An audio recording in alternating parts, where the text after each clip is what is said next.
तो ऐसा set of numbers जो हम लोगों को बताए detail information, complete information of electron in an atom, किसी एटम में इलेक्ट्रॉन का कंप्लीट इंफॉर्मेशन जिस सेट ऑफ नंबर से मिलता है उसी सेट ऑफ नंबर्स को नाम दिया गया है क्वांटम नंबर्स। तो इससे कौन कौन सा डिटेल्स मिलता है, तो आगे देखिए लिखा होगा। ये बताता है ऑर्बिट ऑफ इलेक्ट्रॉन के बारे में क्वांटम नंबर। दूसरी बात, क्वांटम नंबर बताता है सब ऑर्बिट के बारे में। क्वांटम नंबर बताता है इलेक्ट्रॉन के ऑर्बिटल के बारे में, और साथ ही साथ क्वांटम नंबर बताता है इलेक्ट्रॉन के स्पिन के बारे में कि वो अपने एक्सिस पर किस तरह से स्पिन कर रहा है, क्लॉकवाइज डायरेक्शन में या फिर एंटी क्लॉकवाइज डायरेक्शन में स्पिन कर रहा है। तो ये जो चार तरह का इंफॉर्मेशन है, पहला है अबाउट ऑर्बिट ऑफ इलेक्ट्रॉन, दूसरा है सब ऑर्बिट ऑफ इलेक्ट्रॉन, तीसरा है ऑर्बिटल ऑफ इलेक्ट्रॉन, और चौथा है स्पिन ऑफ इलेक्ट्रॉन। तो ये चार तरह का इंफॉर्मेशन है और इसीलिए क्वांटम नंबर भी चार तरह का होता है। चार अलग अलग क्वांटम नंबर्स के हेल्प से हम लोग ऑर्बिट, सब ऑर्बिट, ऑर्बिटल और इलेक्ट्रॉन के स्पिन को जानते हैं। हम लोग बोर्स थ्योरी में पढ़ते थे कि ऑर्बिट होता है, आगे बढ़े समरफेल्ड थ्योरी तो मालूम हुआ कि सब ऑर्बिट भी होता है, फिर आया हाइजेनबर्ग अनसर्टेनिटी प्रिंसिपल तो आ गया भाई कि ऑर्बिटल भी होता है। तो इन सब की जानकारी चाहिए कि इलेक्ट्रॉन किस ऑर्बिट, किस सब ऑर्बिट, किस ऑर्बिटल में है, उसी के लिए क्वांटम नंबर्स दिया गया है। चार तरह का होता है। तो चार तरह का क्वांटम नंबर्स हो गया। Principal quantum number small n से दिखाएंगे, azimuthal quantum number small l से डिनोट करते, मैग्नेटिक क्वांटम नंबर m और स्पिन क्वांटम नंबर s। अब यही जो चार तरह का क्वांटम नंबर है यही हम लोगों को ऑर्बिट, सब ऑर्बिट, ऑर्बिटल और स्पिन के बारे में बताता है। पहला प्रॉपर्टी है इलेक्ट्रॉन का, पहला इंफॉर्मेशन है ऑर्बिट ऑफ इलेक्ट्रॉन। तो यहाँ पर पहला क्वांटम नंबर है प्रिंसिपल क्वांटम नंबर। तो ये प्रिंसिपल क्वांटम नंबर रिलेट हो गया ऑर्बिट ऑफ इलेक्ट्रॉन से। दूसरा है सब ऑर्बिट ऑफ इलेक्ट्रॉन और दूसरा क्वांटम नंबर है एजीम्यूथल क्वांटम नंबर। तो ये रिलेट हो गया सब ऑर्बिट ऑफ इलेक्ट्रॉन से। वैसे ही ऑर्बिटल ऑफ इलेक्ट्रॉन के बारे में हम लोगों को इंफॉर्मेशन मिलेगा मैग्नेटिक क्वांटम नंबर से, और स्पिन ऑफ इलेक्ट्रॉन के बारे में मिलेगा स्पिन क्वांटम नंबर से। चलिए अब इन सबका डिटेल्स करते हैं। देखो भाई, प्रिंसिपल क्वांटम नंबर है जिसको हम लोग स्मॉल n से डिनोट करते हैं, और ये क्या हम लोगों को बताता है, तो ये हम लोगों को बताता है अबाउट ऑर्बिट ऑफ इलेक्ट्रॉन, कि इलेक्ट्रॉन कौन से ऑर्बिट में रिवॉल्व कर रहा है। और ऑर्बिट का कॉन्सेप्ट बोर्स थ्योरी से है, जिसमें आप पढ़ चुके हैं कि इनफाइनाइट नंबर ऑफ ऑर्बिट्स होता है। तो इलेक्ट्रॉन या तो फर्स्ट ऑर्बिट में हो सकता है, तो उसके लिए n का वैल्यू प्रिंसिपल क्वांटम नंबर का वैल्यू 1 हो जाएगा। अगर सेकेंड ऑर्बिट में है तो 2 हो जाएगा, थर्ड में है तो 3 हो जाएगा। मतलब ऑर्बिट्स के बारे में हम लोग पढ़ते हैं कि इनफाइनाइट नंबर ऑफ ऑर्बिट्स होता है, और इसलिए n का वैल्यू भी 1 से शुरू होकर 2, 3, 4, 5 इंफिनिटी तक हो सकता है। और हम लोग पढ़ते आए हैं कि जैसे जैसे ऑर्बिट बढ़ता है वैसे वैसे एनर्जी भी बढ़ता है, और इसीलिए आप लिखे हैं कि higher the value of n, मतलब n का वैल्यू ऑर्बिट का नंबर जितना अधिक होगा, higher is the energy of electron, electron का एनर्जी भी उतना ही अधिक होगा। तो अगर कहा गया है किसी इलेक्ट्रॉन के बारे में कि उसका n का वैल्यू इधर लिख दें और इधर लिख दें ऑर्बिट, तो कहा गया है अगर कि इलेक्ट्रॉन के लिए प्रिंसिपल क्वांटम नंबर n का वैल्यू 1 है, तो हम लोग समझेंगे कि वो फर्स्ट ऑर्बिट में इलेक्ट्रॉन रिवॉल्व कर रहा है। यानी कि उसका ऑर्बिट हो गया k, n का वैल्यू 2 है तो ऑर्बिट l यानी कि सेकेंड ऑर्बिट। उसी तरह से अगर 3 है 4 है तो समझेंगे कि थर्ड फोर्थ ऑर्बिट में इलेक्ट्रॉन रिवॉल्व कर रहा है। तो इलेक्ट्रॉन के प्रिंसिपल क्वांटम नंबर से उसको रिलेट किया जाता है कि कौन से ऑर्बिट में इलेक्ट्रॉन प्रेजेंट है। तो सेकेंड क्वांटम नंबर है, इसको नाम दिया गया है एजीम्यूथल क्वांटम नंबर। इसको स्मॉल l से दिखाया जाता है। जैसे प्रिंसिपल क्वांटम नंबर n का बहुत सारा वैल्यूज है और वो ऑर्बिट के बारे में बताता है, वैसे ही एजीमुथल क्वांटम नंबर l का भी बहुत सारा वैल्यूज होता है। लेकिन इसका जो भी वैल्यू है वो डिपेंड करता है प्रिंसिपल क्वांटम नंबर n के ऊपर। मतलब n के वैल्यू के बेसिस पर हम लोग ये पता कर सकते हैं कि एजीमुथल क्वांटम नंबर यानी कि l का वैल्यूज क्या क्या होगा। तो यहाँ पर देखो, for a given value of n, principal quantum number का अगर कोई वैल्यू दे दिया गया है तो l का वैल्यू होता है 0 से लेकर n-1 तक। यानी कि जब भी एजीमुथल क्वांटम नंबर का वैल्यू शुरू होगा तो वो शुरू होना है 0 से। 0 से शुरू होगा और कहाँ तक जाएगा तो n-1 तक जाएगा, where n is the value of principal quantum number. यानी कि किसी n बताता है ऑर्बिट के बारे में, तो किसी ऑर्बिट के लिए l का बहुत सारा वैल्यूज होगा। कौन कौन सा? तो कहना हमेशा 0 से लेकर n-1 तक। यानी कि जो मिनिमम वैल्यू है l का किसी भी ऑर्बिट के लिए, किसी भी ऑर्बिट में जो l का वैल्यू है वो 0 से शुरू होगा और कहाँ तक जाएगा तो उस ऑर्बिट का जो नंबर है n-1 तक जाएगा। अब इसको जरा एक एग्जांपल से समझो। मान लीजिए हम इधर एक कॉलम बना दें जिसमें लिख दे ऑर्बिट और यहाँ लिख दे ऑर्बिट यानी कि वैल्यू ऑफ n और इधर लिख दे वैल्यूज ऑफ l।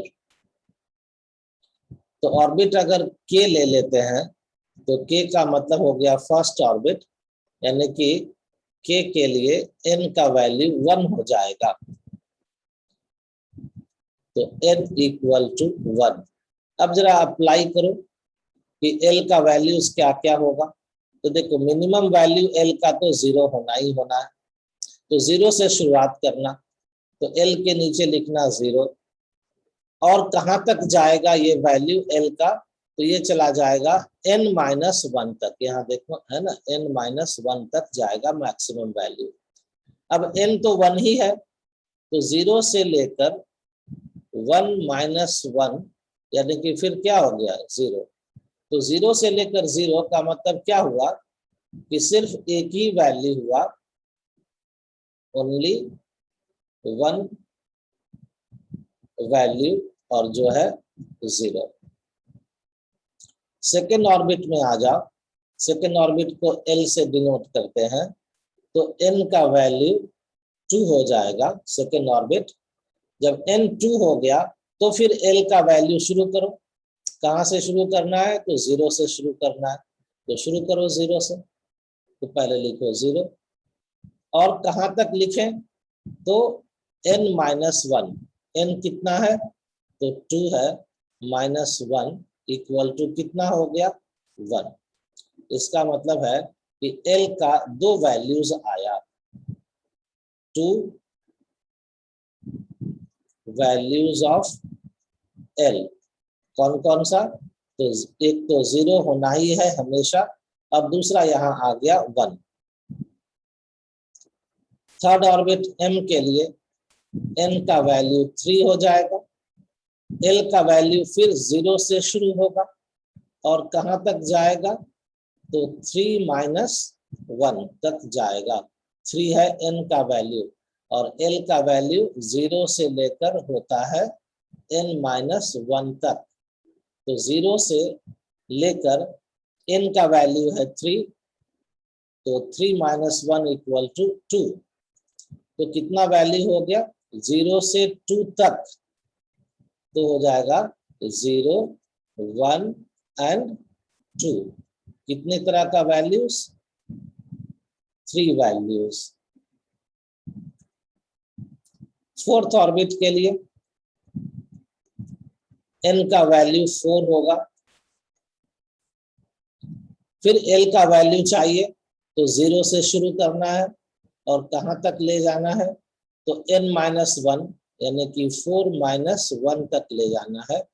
4 - 1 तक यानी कि 3 तक ले जाना है। तो इसका मतलब हो गया कौन कौन सा वैल्यू, तो 0 से शुरू करो और 3 तक जाओ, तो बीच में 1 मिलेगा, 2 मिलेगा और 3 तक लेना है। तो 0, 1, 2, 3 चारों हो गया, तो सब मिलाकर हो गया 4 वैल्यूज।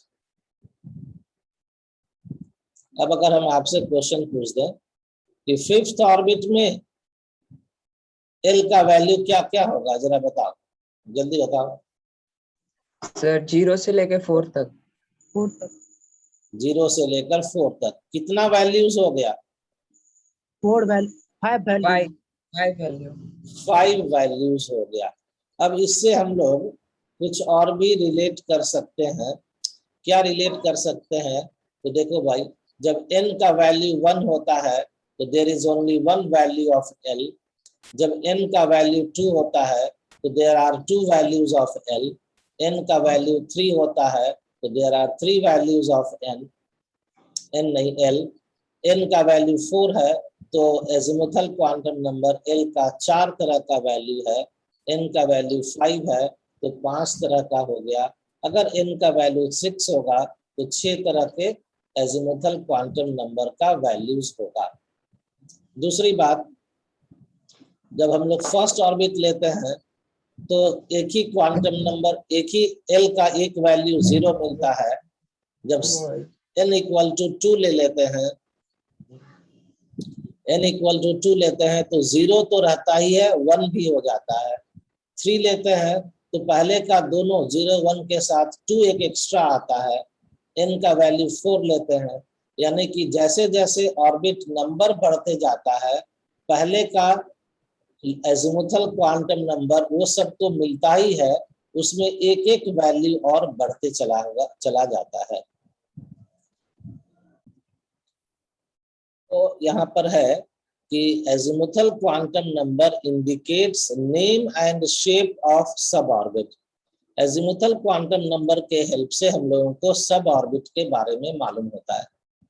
जितने तरह का, अब यहाँ देखो, जितने तरह का अलग अलग वैल्यू है एल का, 0 है, 1 है, 2 है, 3 है, this all are different values of L. तो देखो सब ऑर्बिट का नाम भी अलग अलग है, S, P, D, F। अब इसी को रिलेट कर लेना है कि जब कभी भी हम लोगों को मिल जाए L का वैल्यू 0, तो आपको समझना है कि नेम ऑफ सब ऑर्बिट, नेम ऑफ सब ऑर्बिट क्या होगा, तो S होगा। जब कभी भी L का वैल्यू मिल जाए 1, तो समझना है कि सब ऑर्बिट का नाम P होगा। जब कभी भी L का वैल्यू 2 मिले तो सब ऑर्बिट का नाम D होगा। ये फिक्स है।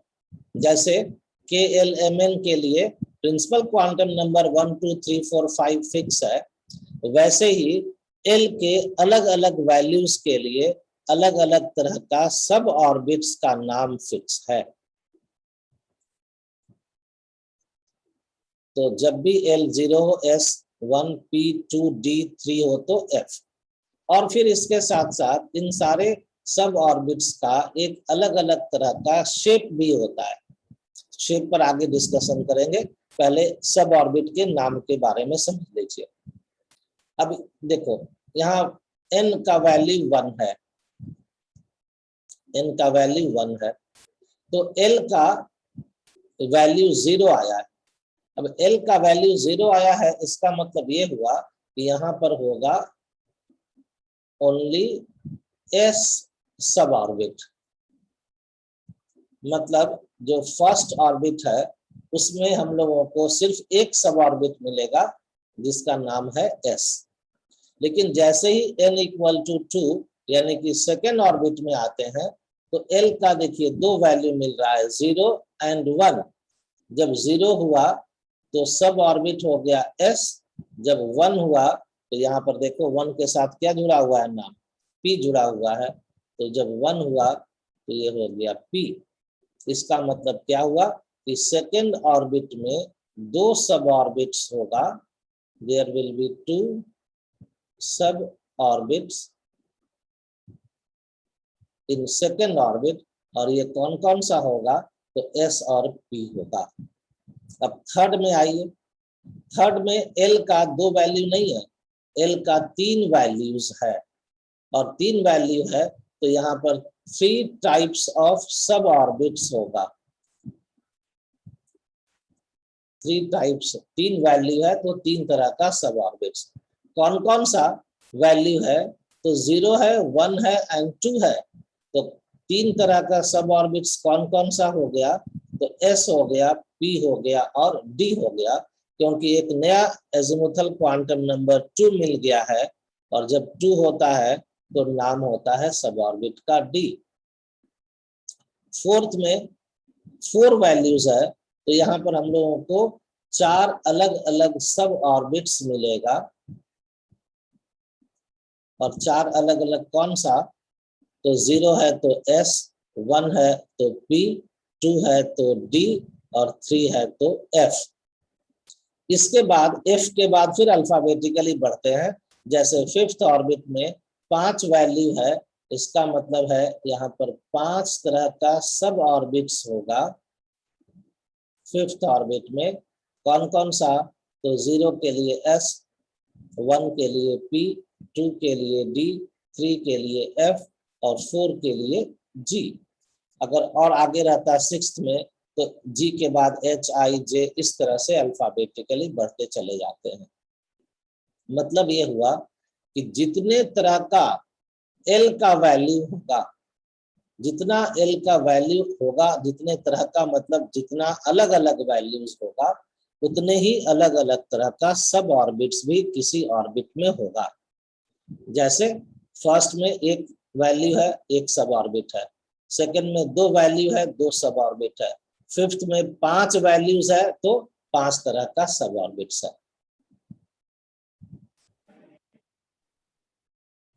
देखो अब यहाँ पर फर्स्ट ऑर्बिट में एक ही सब ऑर्बिट s मिला है, और इसलिए इस सब ऑर्बिट का नाम होगा 1s। सेकंड में 2 सब ऑर्बिट है s एंड p, तो इसका नाम हो जाएगा 2s एंड 2p।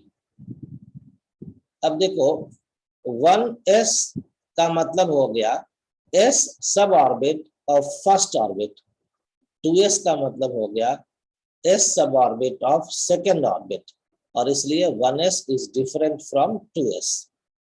थर्ड में 3 है spd, तो इस तीनों का नाम होगा 3s, 3p और 3d। फोर्थ वाले का बताओ, 4s, 4p, 4d, 4s।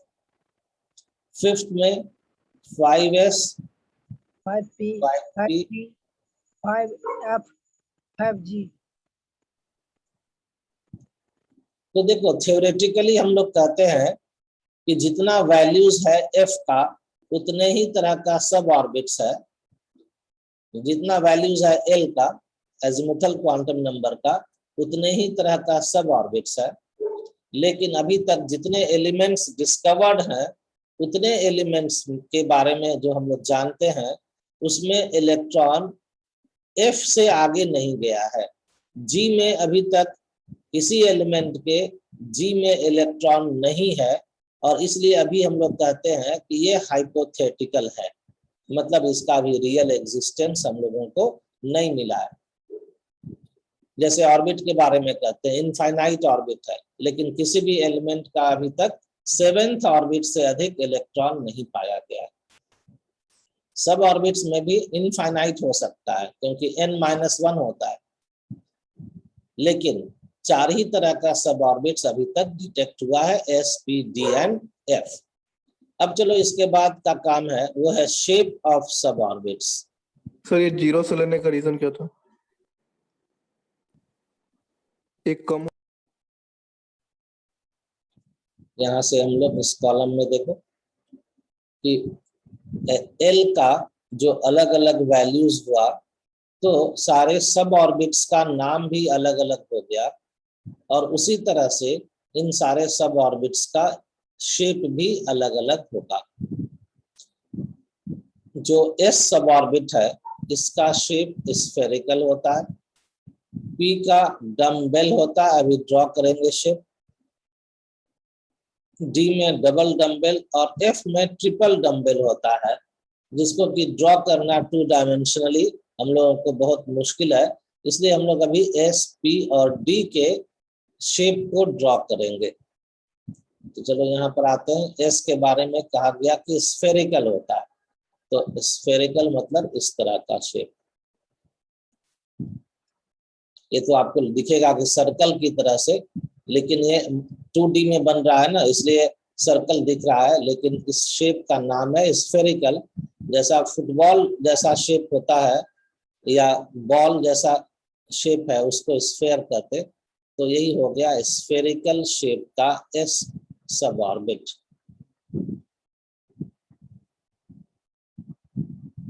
यही है X।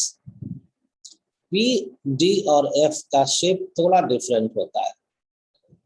P के बारे में कहा गया है कि ये डम्बेल शेप का होता है। तो देखिए इसको ऐसे बनाते हैं, मान लीजिए एक ऐसा हम लोग स्ट्रेट लाइन ड्रॉ कर लें,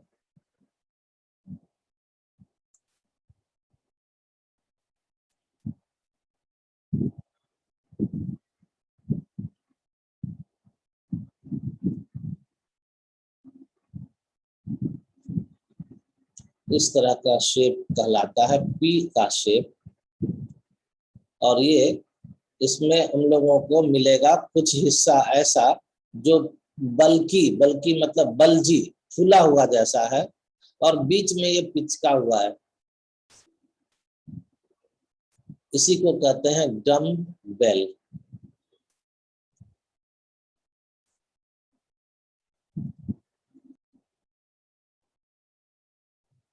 तो S सब ऑर्बिट स्फेरिकल, P सब ऑर्बिट डम्बेल और D सब ऑर्बिट ऐसा ऐसा 2 डम्बल यानी कि डबल डम्बेल। अब आप इसको नाम तो दिया जाता है डम्बेल ही, जैसा यहाँ लिखा है, लेकिन आप इसको जिम में जो एक्सरसाइज करने के लिए डम्बल्स होता है ना, आप उसकी तरह से समझ सकते हैं, क्योंकि यहाँ पर भी ये 2 इसका हिस्सा है, इधर और इधर, ये बल्जी एरिया है, फूला हुआ हिस्सा है। यहाँ पर भी इसका ये बल्जी हिस्सा है। ये जो बल्जी पार्ट है इसको लोब कहा जाता है, इसको कहा जाता है लोब। और किसका लोब है? तो P का है ये हो गया लोब ऑफ P ऑर्बिटल या P सब ऑर्बिट। और यहाँ पर जो लोब्स है D में, ये और इधर ये कहलाया लोब्स ऑफ D सब ऑर्बिट। यानी कि क्या समझना है इसमें कि जो P सब ऑर्बिट है ये हर तरफ से एक जैसा नहीं दिखता है, इसका कुछ पार्ट ज्यादा फूला हुआ है, बल्जी है, और कुछ पार्ट जो है वो कम बल्जी है।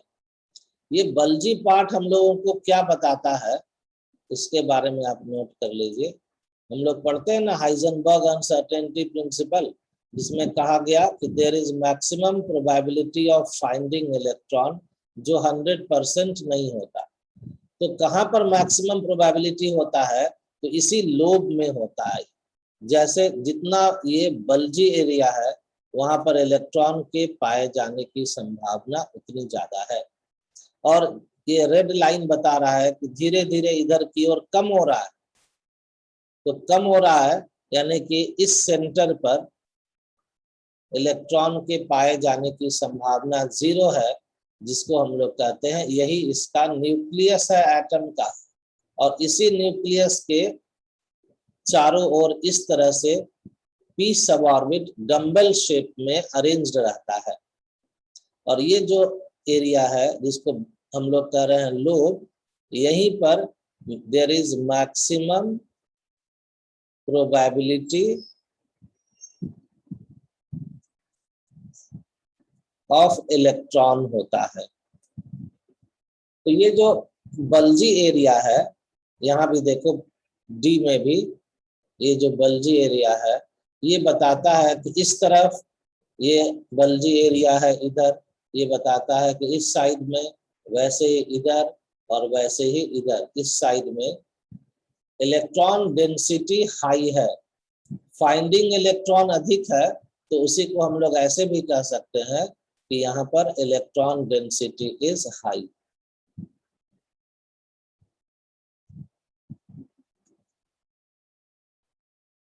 इलेक्ट्रॉन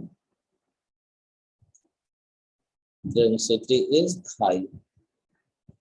और जैसे जैसे ये आता है सेंटर की ओर, यानी कि सेंटर में न्यूक्लियस है, तो यहाँ पर इलेक्ट्रॉन डेंसिटी 0 हो जाता है।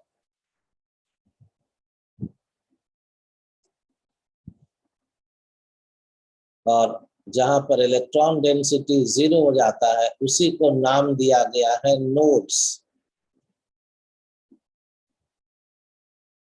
यानी कि नोड पर इलेक्ट्रॉन डेंसिटी 0 हो जाता है।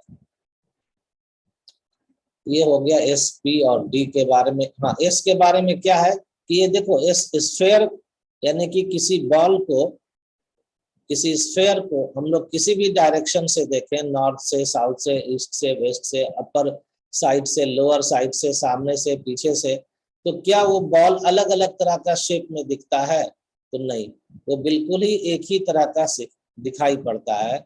और इसलिए एस ऑर्बिटल को कहा जाता है कि ये एकदम से सिमेट्रिकल है। यह है सिमेट्रिकल फ्रॉम ऑल साइड। लेकिन पी को देखो, अगर हम पी और सब ऑर्बिट जो यहाँ पर बनाया हुआ है, ये इस एक्सिस पर बना हुआ है। ये कौन सा एक्सिस है? तो कहोगे कि ये एक्स एक्सिस है। अगर इसी पी को हम ऐसे वाई एक्सिस पर बना दे, देखो ऐसा बना देते हैं,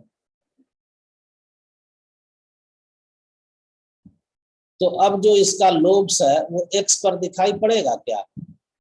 तो नहीं दिखाई पड़ेगा, क्योंकि लोब तो चला गया है पी वाई एक्सिस की ओर।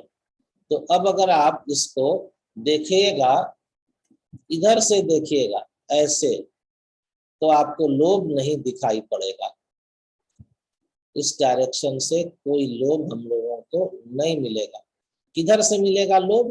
तो जब हम लोग देखेंगे इस वाई एक्सिस के थ्रू, इधर से यहाँ पर देखेंगे तो यहाँ पर हम लोगों को इसका लोब मिलेगा। यानी कि लोब का जो प्लेसमेंट है वो कभी एक्स पर हो सकता है, कभी वाई एक्सिस पर भी हो सकता है। और इस लोब के प्लेसमेंट के कारण हम लोग कह सकते हैं कि P orbital, D orbital symmetrical नहीं होता है। इसका लोब कभी एक्स एक्सिस के एक्स डायरेक्शन की ओर, कभी वाई की ओर, कभी जेड की ओर हो सकता है।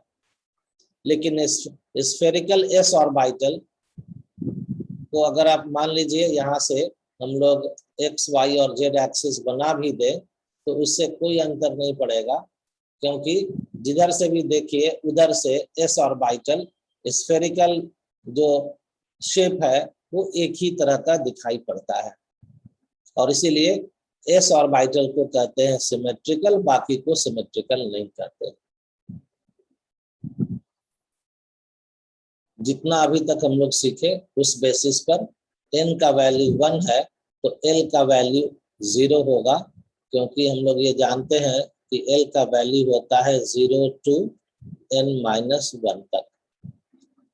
जब n का वैल्यू प्रिंसिपल क्वांटम नंबर का वैल्यू 2 हो तो L का दो वैल्यू होगा 0 and 1। जब प्रिंसिपल क्वांटम नंबर का वैल्यू 3 हो जाए तो हम लोगों को L का तीन तरह का वैल्यू मिलेगा 0, 1 and 2।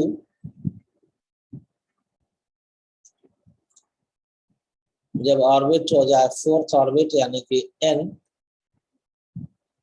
ऑर्बिट नंबर n का वैल्यू प्रिंसिपल क्वांटम नंबर का वैल्यू 4, तो यहाँ पर हम लोगों को चार तरह का एजिमुथल क्वांटम नंबर मिल जाएगा।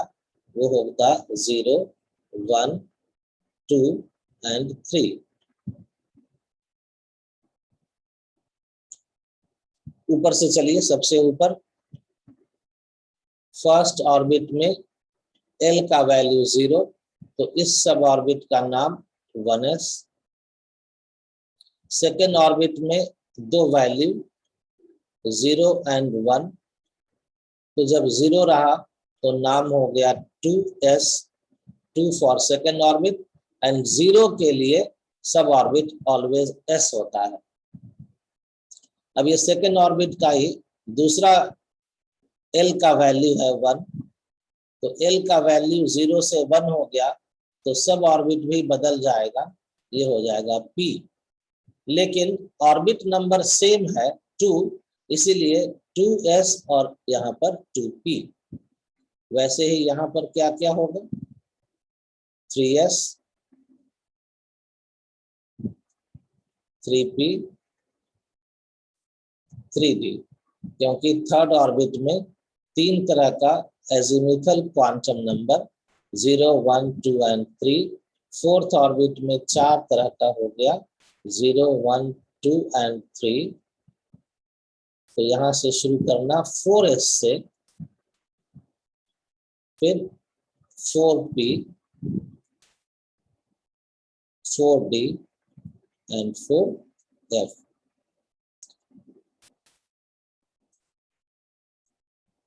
और इसी तरह से आगे बढ़ते जाएंगे फिफ्थ ऑर्बिट के लिए, सिक्स्थ ऑर्बिट के लिए भी। अब आगे से हम लोग दो और तरह का क्वांटम नंबर करना है, एक है मैग्नेटिक क्वांटम नंबर और दूसरा है स्पिन क्वांटम नंबर। और इन दोनों को करने के साथ साथ फिर अगले क्लास में हम लोगों को शुरू कर देंगे इलेक्ट्रॉनिक कॉन्फ़िगरेशन। जितना आज का क्लास हो गया इस सबको पूरा रिवाइज करके नेक्स्ट क्लास में आप लोग मिलिए।